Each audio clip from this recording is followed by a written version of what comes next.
Welcome to the Unitarian Universalist Fellowship of Clemson. We are located on the land of the Eastern Cherokee and Southern Iroquois. Good morning. It's good to be here and be here with you. I'm Modi Wetzler. My pronouns are his and him, or my daughter's pronouns for me is not funny, dada.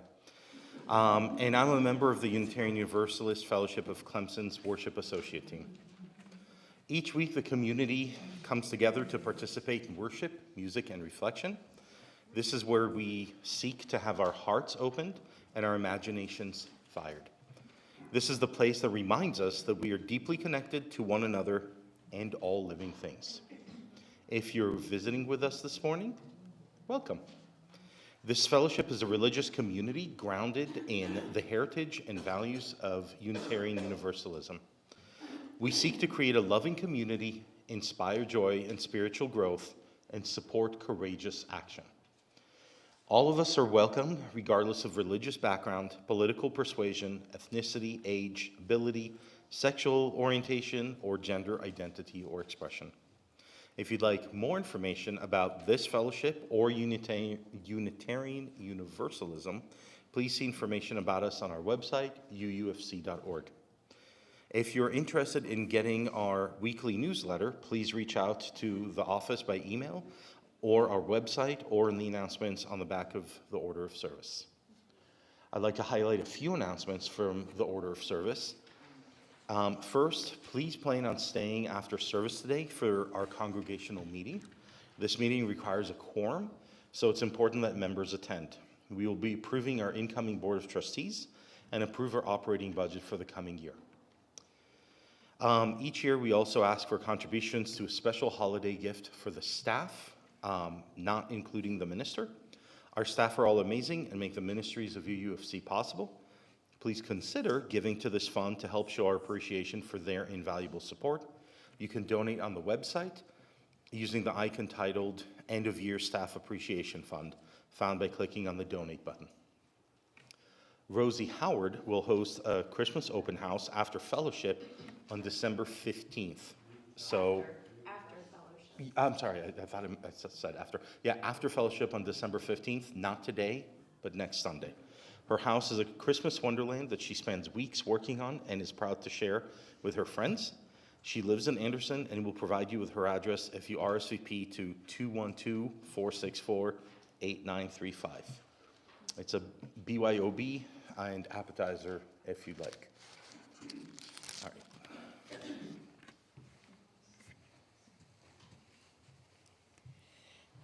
Good morning. I'm so glad to see so many of you, and I hope that all of you that are members will stay for that congregational meeting. I am the Reverend Holly Brown. My pronouns are they, them, and I am the settled minister here at UUFC. And I offer you these opening words this morning. Again, we reground ourselves here in our highest values. Love is the center and foundation of this faith. Love is the power that holds us together as a community. As we enter into worship then, let us open our hearts to the healing power of liberating love. Because love is not something that we receive, not only something we receive, but something we practice in community. Let fall away all that might distract us from the wholehearted practice of love.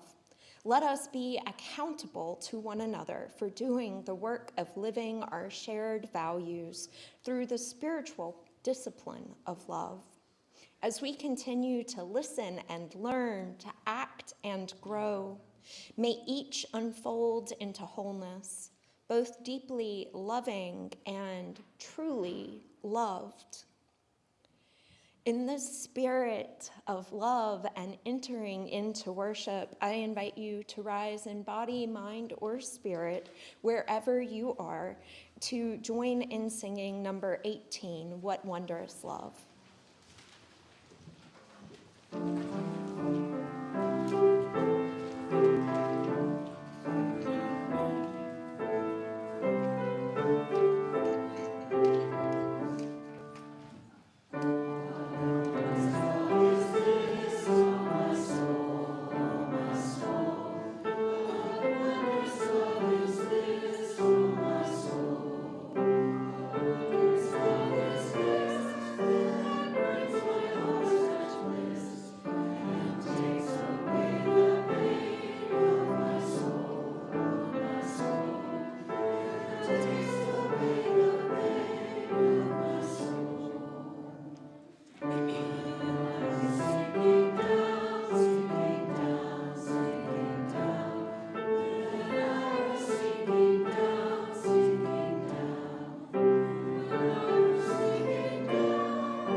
I would like to invite Talia Wetzler to light the chalice.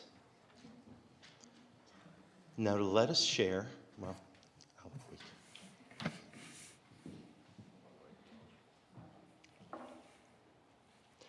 Now let us share in the reading of this fellowship's affirmation that is shared in the order of service. We gather together in a spirit of love with justice as our guide.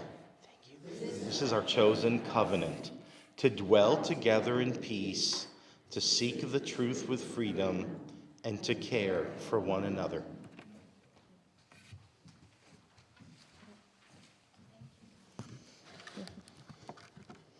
Thank you.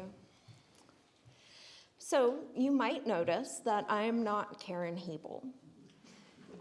Karen has other obligations out of town today, so I get the unique joy of sharing the time for all ages today. And I don't have slides, but I do have a prop that I'll share with you in a moment.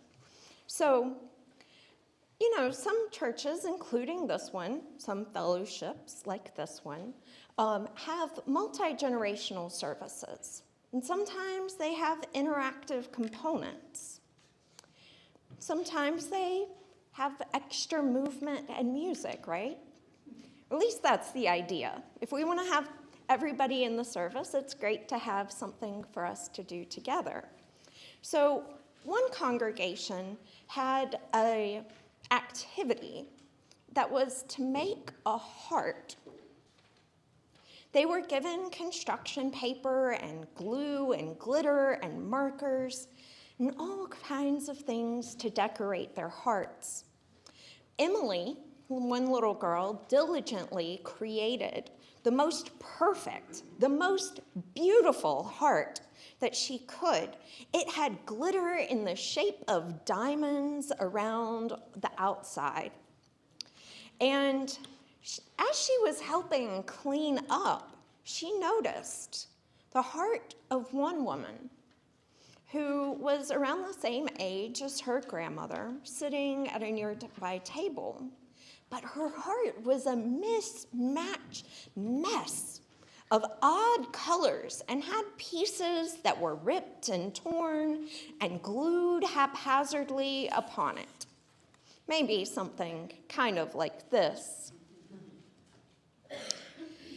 There were parts that were wrinkled and crinkled, and there was even a hole in it. Thinking that there must be something wrong, Emily rushed over to help fix the heart of the woman. But the woman merely smiled and offered to help, or offered to explain why there was nothing wrong with the heart. What she explained is that there are all of these designs that represent the joyous moments in her life when she met her husband, when they got married, the birth of each one of their children.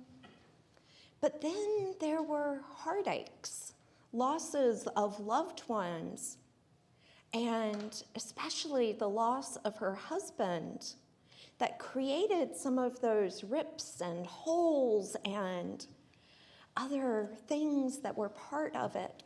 But then she shared that every time she cared about somebody, she gave away a little part of her heart to someone else.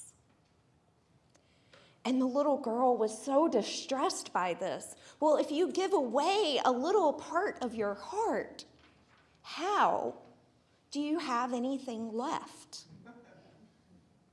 The woman explained that when she gave away a piece of her heart, the other person was giving her a piece of their heart, so that it all comes together, representing the community of care that she has created in her life, her family, her friends, all of those that have come around. It doesn't fix the rips or the holes or the crinkled paper, but it creates a picture of her life, not trying to make it all pretty and beautiful, but to make it her. And so I have a couple of questions about some of the things that maybe make you smile, some of the things that maybe help you feel like you're a part of community. Do you believe that we give away a little piece of ourselves when we love and care for someone else? I hope that the reverse of that is true, that you also feel like you get a little bit of something from the others in your life. Now, this is the tricky one.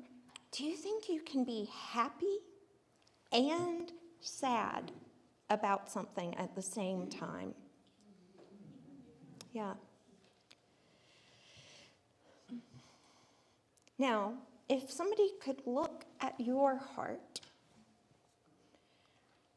and see those times of happiness and sadness, do you think it would be a beautiful mismatch heart like this one? Or maybe much more decorative and creative than my haphazardly glued together heart this morning? But now, my last question is a really important one. Do you think that there are things that you have done, ways that you have shown up that have affected someone else's heart? Yeah? Okay. Well, maybe at some point I'll get out a bunch of pieces of paper and glue and things, and we can do an activity like this together so that we can see what each other's hearts might look like when we give it some thought of how we would want to put it together to represent who we are and the communities that we belong to. So that's my time for all ages for us today. And I'm going to hand it back over to Modi for a moment.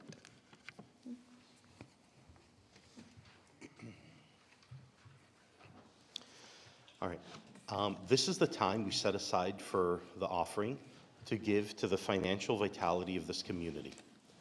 Also, 25% of the undesignated collection each week goes to an organization in the local community that we partner with. For the month of December, we are partnering with Habitat for Humanity. Each week, we also collect non-perishable food for the Clemson Community Cares Food Bank. You may also give by going to the UUFC website and using the donate button. There you will see options for paying your pledge and donating towards the organizations that we partner with. Thank you for your generosity.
Thank you again for this generosity.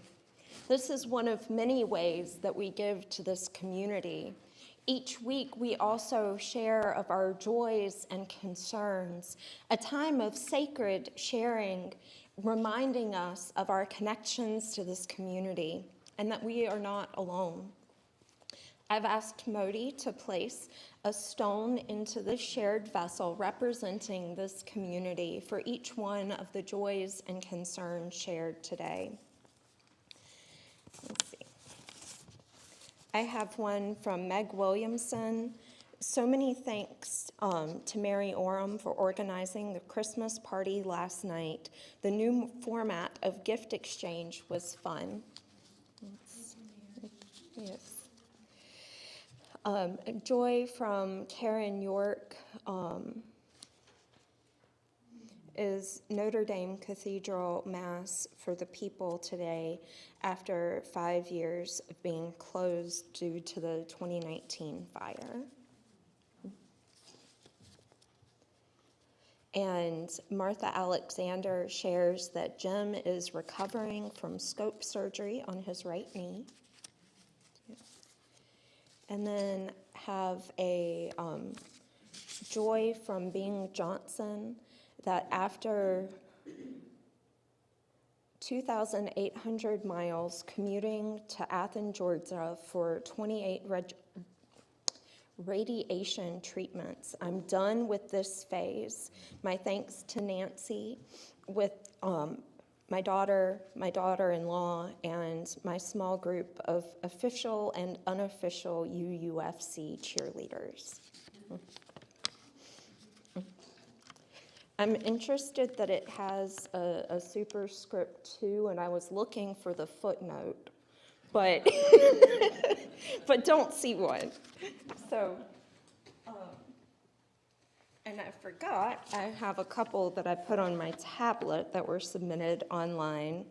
Benedetta shares a joy that Joachim had his first date this week.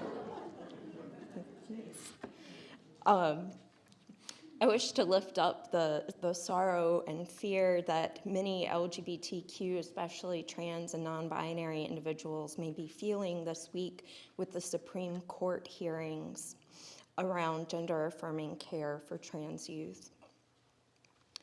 And I also like to lift up a gratitude, both joy and concern, of those that helped make the celebration of life for Mary Alice Mayberry possible yesterday. And finally, I have a concern from Demetra Briscoe of having shoulder surgery replacement surgery on December 13th. She's doing food prep to freeze food and may need help washing her hair. Otherwise, she should be good. Yes, yes.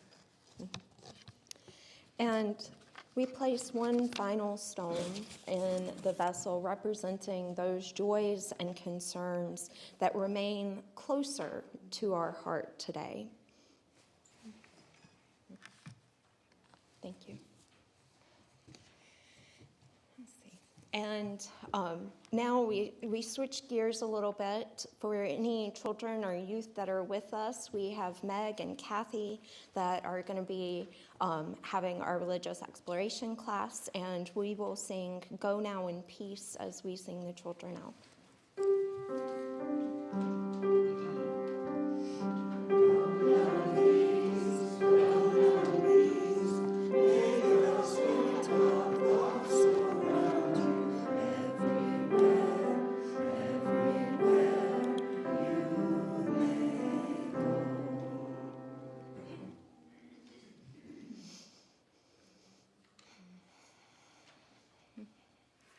I offer this brief prayer this morning. If you'd like to close your eyes or settle in as you listen to these brief words. Loving one, free me from my self-enclosure, to trust I am fully loved and heard so that I can love and hear others. Help me be fully present, to be aware of myself, my reactions, my wounds and fears and filters, and to mindfully, lightly hold them aside so I can be fully present for others, truly listening, opening a space in me for them to be safe, to be true, to be free. May I be a spacious and welcoming presence to offer people the precious gift of being heard, being seen, being witnessed. May I find those safe places to be heard, to be seen, and to be witnessed as well.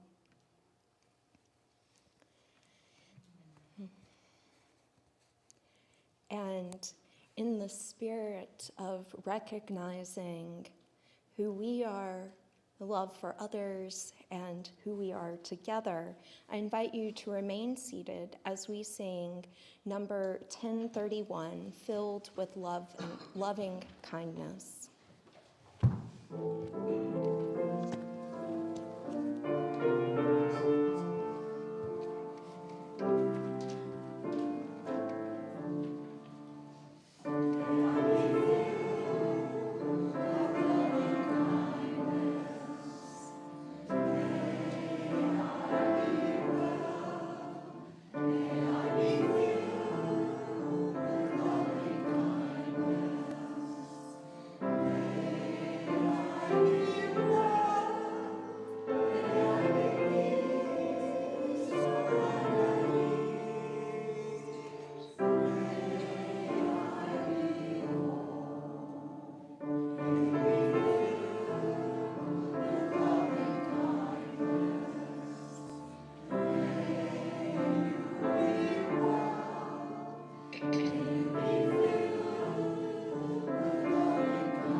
Today, I'm going to share with you an excerpt from The Theology of Love Was Never a Monologue by the Reverend Nancy MacDonald Ladd. I want to make the case that maybe we shouldn't spend so much time asking what it is we personally do and do not believe in the deep inner recesses of our hearts. Maybe that highly individualistic and utterly non-relational question, what do you believe, isn't the point of theology in the first place. After all, theology is a conversation. Remember that old dictum that theology is God talk? Theology is not an inner monologue for the purposes of one's own clarification and edification. It isn't talking to oneself, about oneself, or for oneself. At the very least, theology is a dialogue. And so the question that I think is most pertinent to our history and our time is not so much what do I believe, as it is with whom am I in holy and accountable conversation. Perhaps my theology isn't actually about me at all. If love or relationality or commitment to interconnection really lies at the center, then theology hasn't ever been about me. It's about who I'm in covenant with. what the covenant asks of me, and how I am held by that covenant in relationship to that force which is and always be so much larger than myself alone.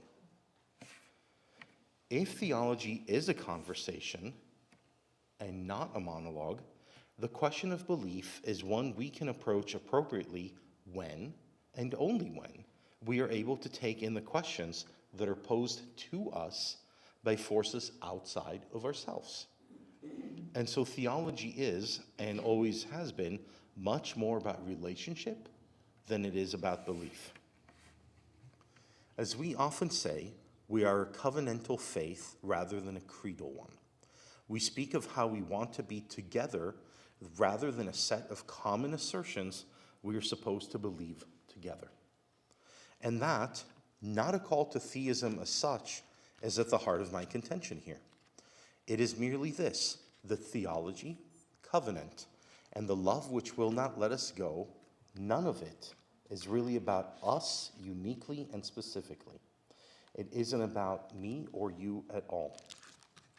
When we unseat the vertical dimension entirely and cease to pursue a relationship with the holy and separate beyond our own understanding, a thing that happens is that we tend to try and put ourselves in God's place.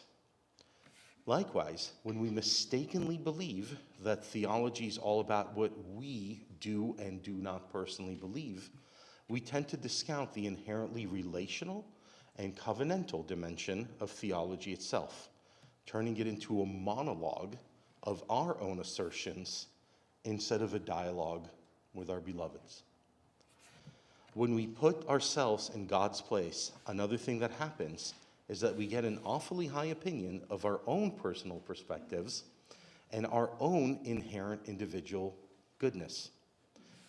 We can also exert a great deal of personal energy asserting the truth of that individual rightness and personal goodness to each other and defending ourselves against anyone who would claim otherwise.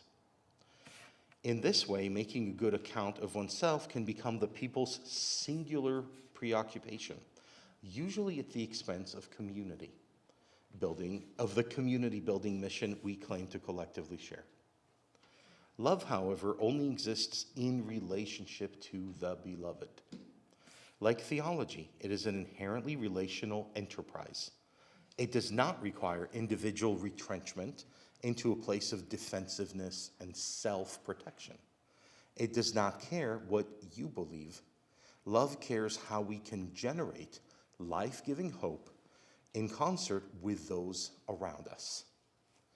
As we have practiced it in our theological tradition, love is not now and never has been something that happens in isolation, separate from the sacred push and pull of relationship with each other and with the holy. Love does not happen all alone. Like theology, it has never been a monologue. It unfolds together in places far beyond the entrenched positions of what each does and does not believe. It is not mine or yours, but ours.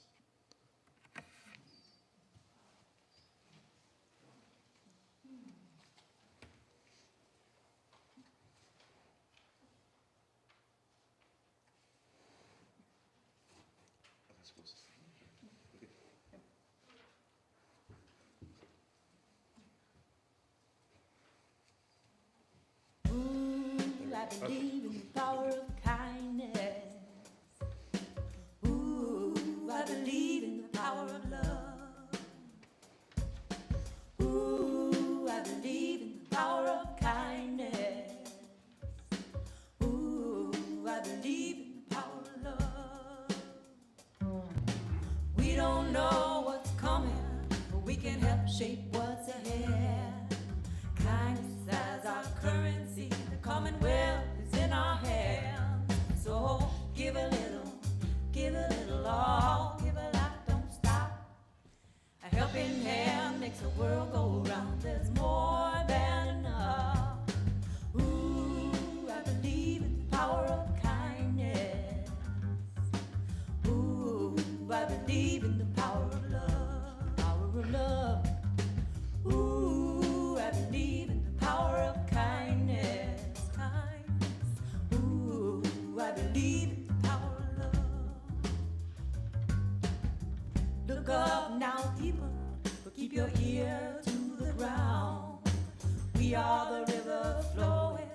generosity abounds. So give a little, all, give a lot, don't stop. A helping hand makes the world go round. There's more than enough. Ooh, I believe in the power of kindness. Ooh, I believe in the power of love, power of love. Ooh, I believe in the power of kindness, kindness. Ooh, I believe in the power of love. Honeybees serve sweetness only to help the world bloom, bringing love to the flower, from the flower to the fruit. We can learn a thing or two. So give a little, all, give a lot, don't stop. A helping hand makes the world go round. There's more than enough. Ooh, I believe in the power of kindness. Ooh, I believe in the power of love, power of love. Ooh, I believe in the power of kindness, kindness. Ooh, I believe in the power of love. We don't know what's coming, we can help shape what's ahead. Kindness as our currency, the commonwealth is in our hands. So give a little, all, give a lot, don't stop. A helping hand makes the world go round. There's more than enough. Ooh, follow, follow, follow, follow, follow. Ooh, power of love. Give it away. Whoa, whoa. Generosity. Ooh, it's free, it's free, it's free, it's free to give that to receive.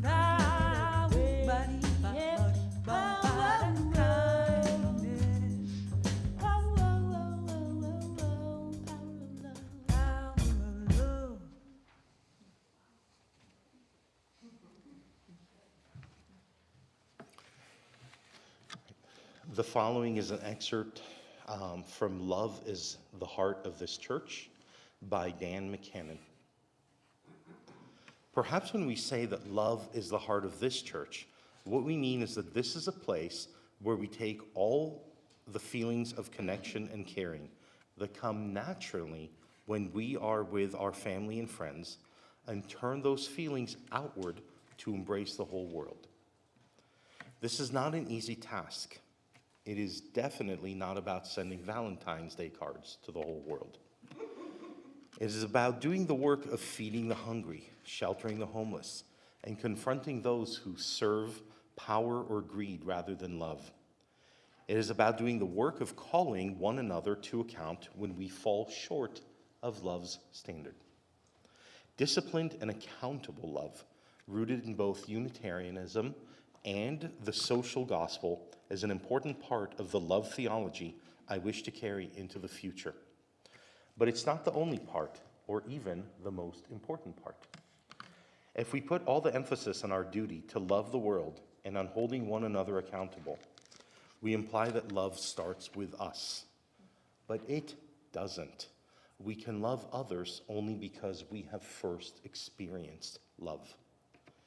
I wish that we, as Unitarian Universalists, could tell a love story that begins long before our individual stories and even before humanity's shared story. I want us to talk about love as part of the fabric of reality. When someone comes into our congregations, I'd like the first message they hear to be, "You have always been loved." Only after they've really had a chance to take that in would I want them to hear the corollary, "You are accountable to love others."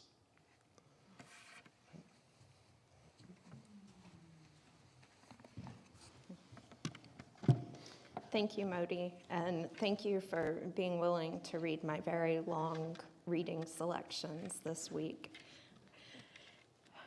And what y'all don't know is that I also sent him 2 messages saying, no, we're going to cut that second reading. No, I still want to keep it because, well, I think there's important stuff in both of them. But y'all might know that I talk about love a lot. And we have different feelings on that. But I think it's important to talk about what love calls us to in our faith, to what we do in the world, how we are connected, the interdependence of how we are part of this community and all of the communities of the world, whether plant or animal or other human beings. How we care for one another matters, especially when times are hard, when they feel uncertain. But I don't want to talk about all of the big scary stuff, because if you've watched the news or gone on social media, you probably know so many of those already. So today I really want to focus in on how this love isn't the Valentine's Day card love. It isn't just a sweet, sentimental love. It's not just a romantic love. It's not just a familial love. It is love that is bigger than us as individuals. It is a love that is bigger than us as a singular community. And that looks different for all of us. Some of us might define that more as compassion, others as community, others as care, in the many different forms that it can take. And it might be something that you hear a lot about at this time of year.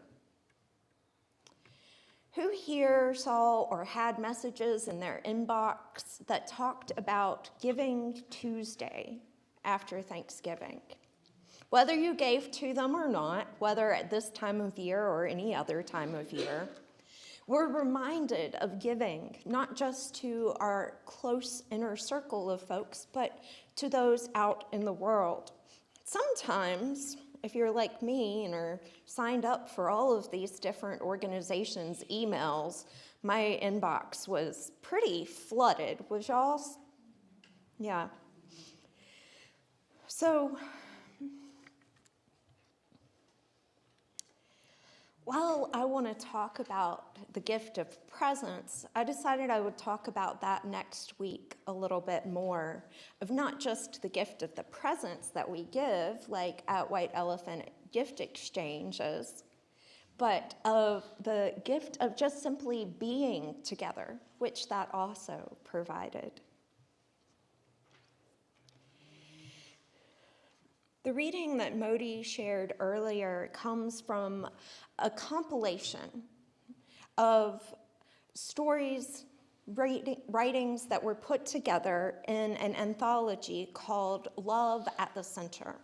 Now, it came out this past summer in concert with the conversations that we were having about Article 2, which, for those that aren't familiar with that, it was this whole involved process over multiple years of talking about what we might want or not want to change in some of our language around our principles and our values. And we're in different places with that. And that's okay, because what it said earlier in that second reading is that we are a covenantal faith, not a creedal faith. That means we don't have to believe every single word exactly.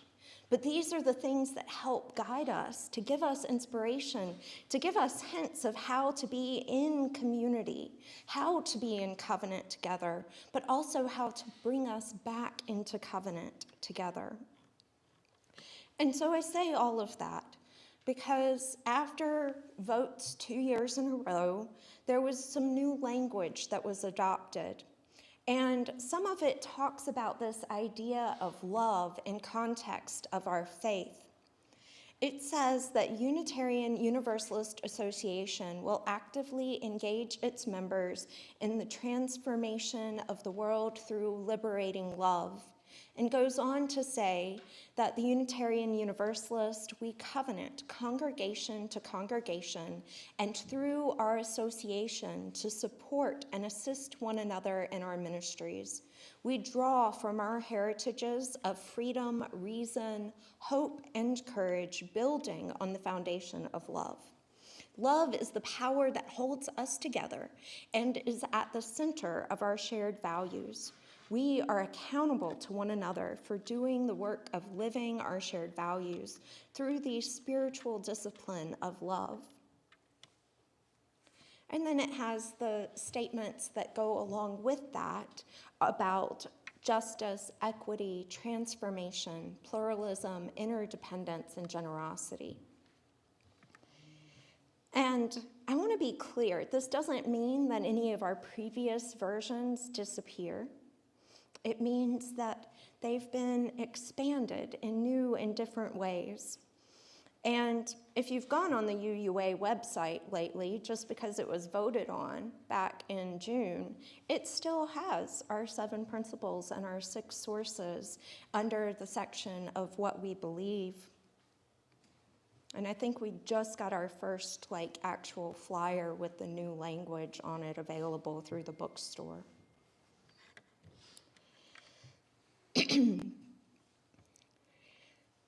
The statements give us an idea of how we are called to live into our covenants and how we live into that idea of love. But those aren't the only places where love appears. As you might have noticed in the hymns selected today, love is part of those. And there's a lot of other places in the hymnal and on your order of service. At the beginning of our service, we read the affirmation. If you look at your order of service, something that we read every week, what line does it start with? We gather together in the spirit of love. But that's not wholly new unto itself. There was some inspiration that came before that. This congregation discussed what to include in the covenant, or the affirmation as it is in the order of service. But did you know we have several that are in the back of these gray hymnals? Have y'all ever flipped back and looked through the various different readings? So if you have a gray hymnal near you, I invite you to flip back to number 471.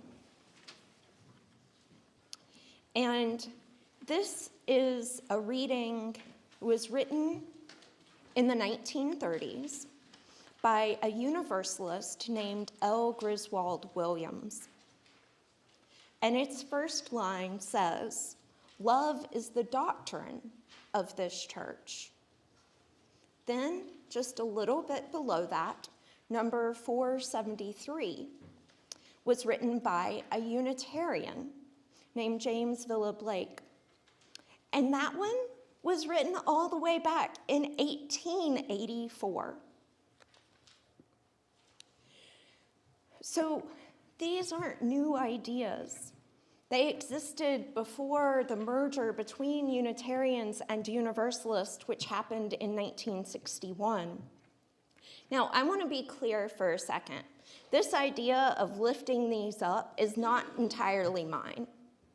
Dan McKinnon wrote an entire chapter that had some really great stuff, and y'all only heard a little teeny bit of it. And so some of my words are inspired and paraphrased, added to from what he said about this.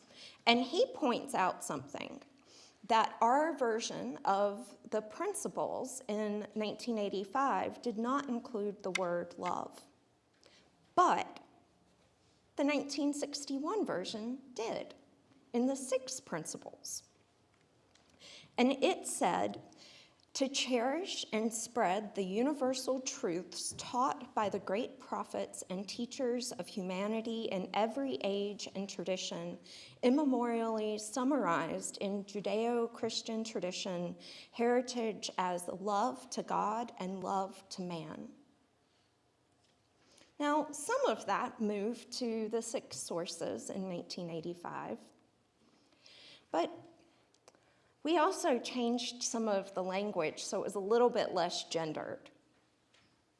Instead of man, and I think the word God was also kind of taken out, because some of us feel differently about the word God. Maybe we have trauma coming in from other traditions around that word. We use other words.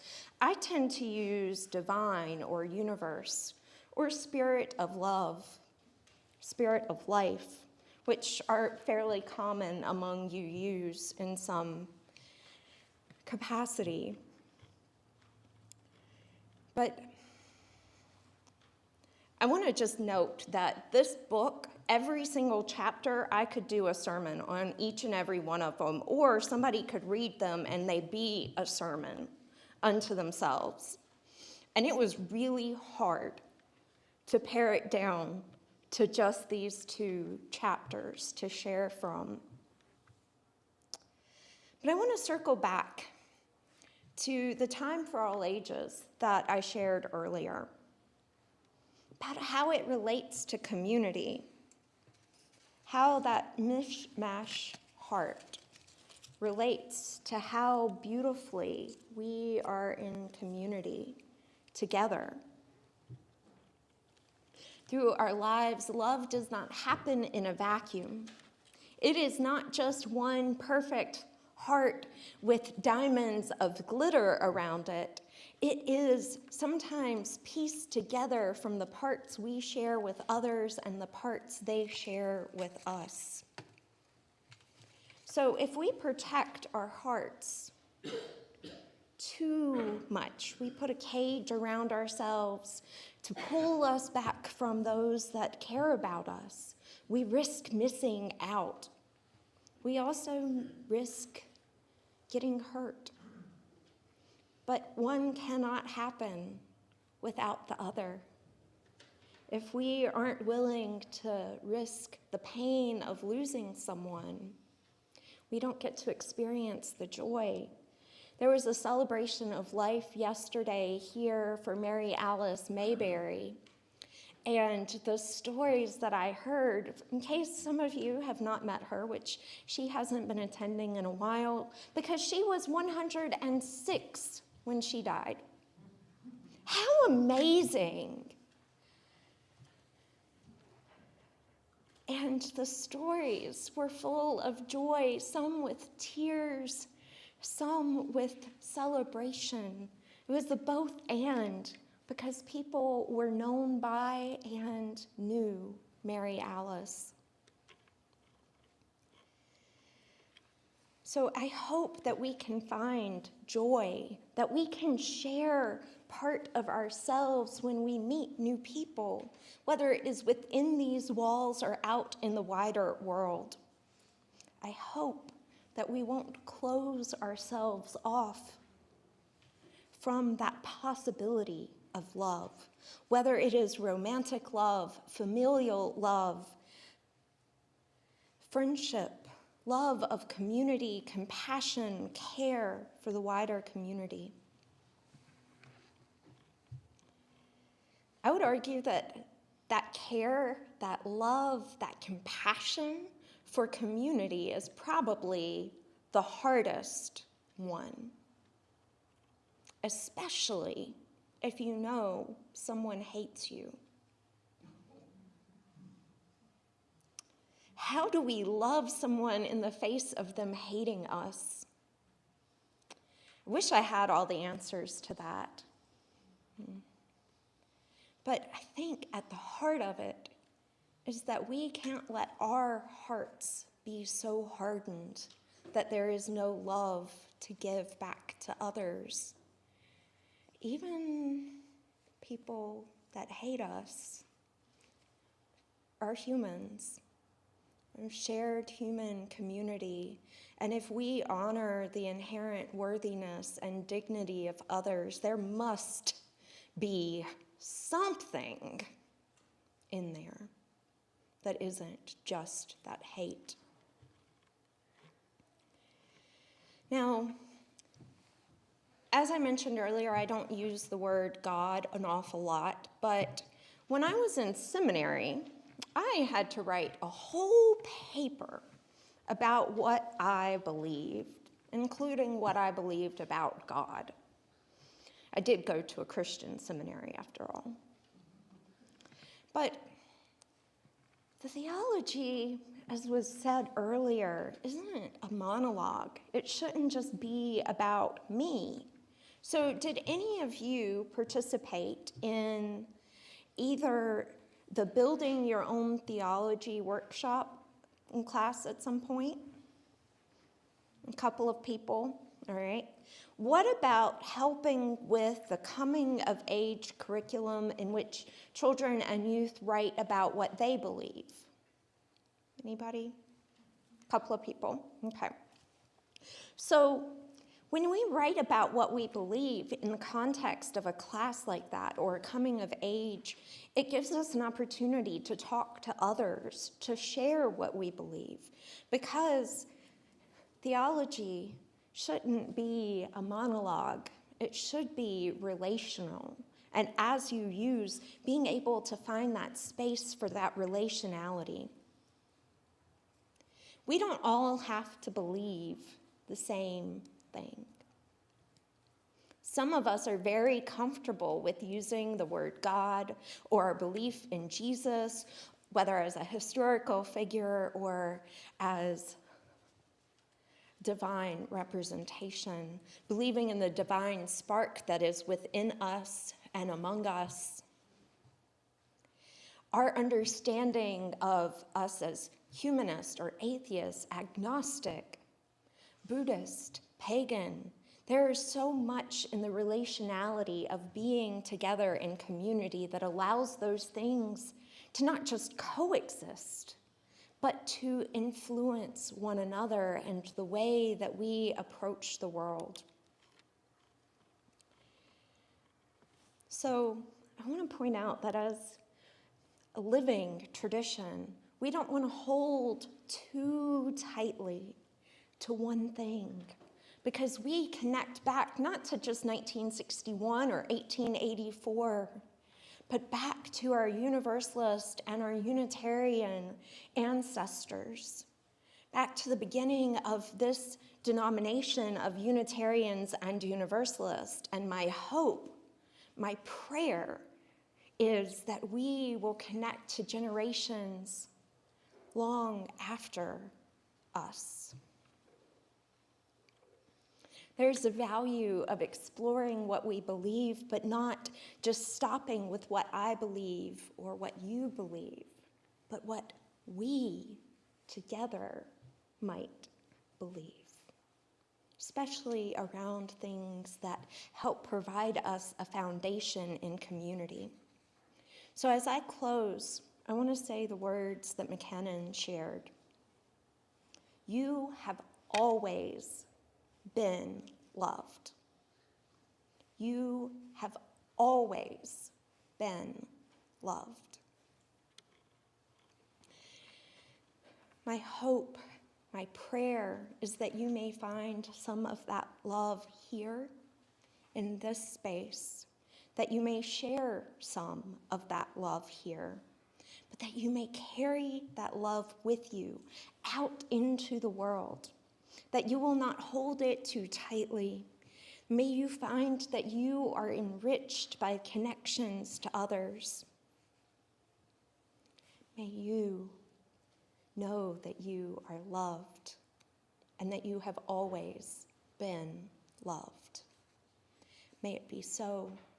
May we make it so, and blessed be.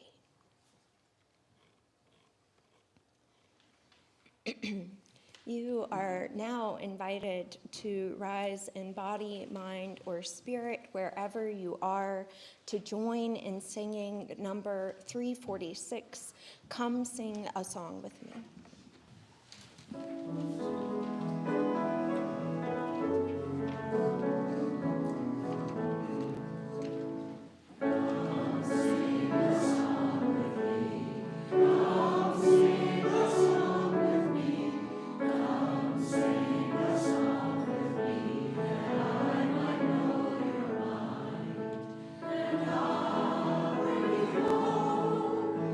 Always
Before I offer our closing words, I want to just offer a reminder to the members.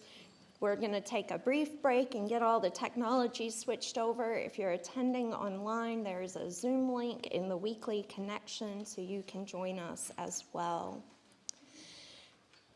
Our closing words today are, at the end of the day, do people feel loved in your presence? This is the spiritual bottom line. May you go in peace and return in love.